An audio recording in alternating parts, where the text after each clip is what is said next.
अब बहुत सारा कस्टमर को आप लोग बार लोन देते हैं, ठीक है, और वो समय पर नहीं चुका पाते, ठीक है। तो और क्या है कि जब वो लोन ले लेता है ना तो बार प्रॉब्लम का सामना करना पड़ता है। मान लीजिए इस महीना नहीं दिया, कभी कभी क्या होता है कि लोग लगातार EMI नहीं भर पाते, अकाउंट से बाउंस भी हो रहा है, प्लस उसका जो घर का मुखिया है वो बीमार है। फिर उस कंडीशन में क्या किया जाए, और वो बैंक का प्रेशर रहता है कि नहीं इस केस को सॉल्व करना है, और वो कस्टमर पैसा देना नहीं चाहता, फिर कैसे करें कि वो केस सॉल्व हो जाए। जब हम लोग लोन देते हैं तो कस्टमर को देखते हैं, कस्टमर की स्थिति बहुत अच्छी थी, तो लोग गाड़ी फाइनेंस किए, उसको लोन दिए, कैश लोन दिए, ठीक है। जरूरत क्या होती है, खत्म हो जाती है जी। आदमी का सेहत है अच्छा है, व्यवहार अच्छा है, ठीक है।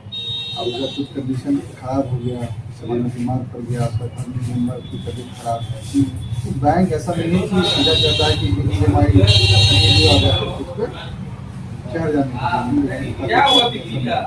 बैंक अगर लोन दिया है तो बैंक कुछ न कुछ तो फैसिलिटी रखता ही।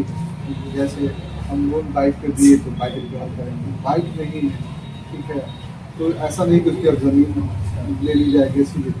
जब उसका सेहत अच्छा था, बैंक आपको इसलिए कहता है कि आप पैसा लेकर के आइए, कुछ करेगा।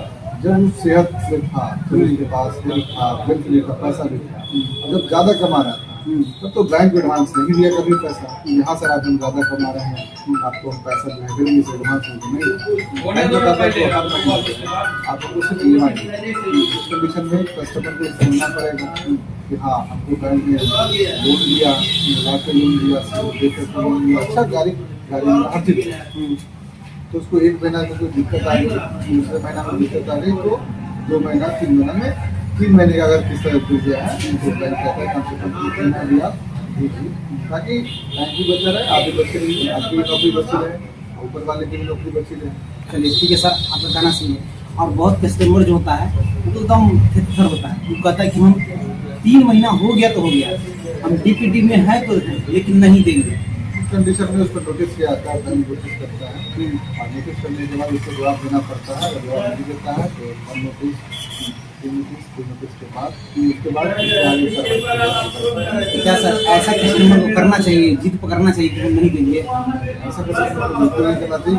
सिविल जैसा स्कोर है उसके बाद आपका भविष्य खराब हो जाएगा। आप एक 2,000 रुपये से लेकर के 20,000 तक मोबाइल लेकर जाते हैं, हर चीज लोन पे, हर परिवार में कोई न कोई लोन से जुड़ा हुआ है। उस समय आपको एहसास होगा कि नहीं हमको अपना सिविल खराब करके कुछ नहीं है कि नहीं सर यही थोड़ा आप कस्टमर को नया सुझाव और न्यू मार्गदर्शन दे दीजिए, ताकि ये पैसा रुकने से उसको क्या क्या लॉस है और क्या क्या फायदा है।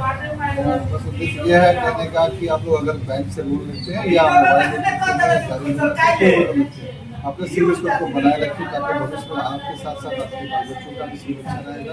आने वाले दिन में हो सकता है कि आपके सिविल से अभी हम आधार कार्ड के कार्ड जुड़ चुका है, कुछ दिन में आधार कार्ड राशन कार्ड से हो सकता है जुड़ जाए, उससे भी सिविल देखा जाए। हो सकता है आपके बाल बच्चे का सिविल आपसे देखा जाए, कहीं नौकरी करने के लिए जाए और आपका सिविल देखकर आपका सिविल खराब हो तो आने वाले दिन में कुछ भी हो सकता है, कुछ भी चीज़ हो सकता है। तो अपना सिविल को बना के रखिए ताकि भविष्य में आपको आराम से ले सकें, कहीं से, चाहे मोबाइल हो, गाड़ी हो, कुछ। चलिए बहुत बहुत धन्यवाद सर आपको। और आप जितने सारे कस्टमर बंधु देखे हैं इस वीडियो को देख करके, और जो भी अपना क्या है आप अपना फीडबैक जरूर नीचे लिखिएगा कमेंट बॉक्स में। Thank you, bye bye.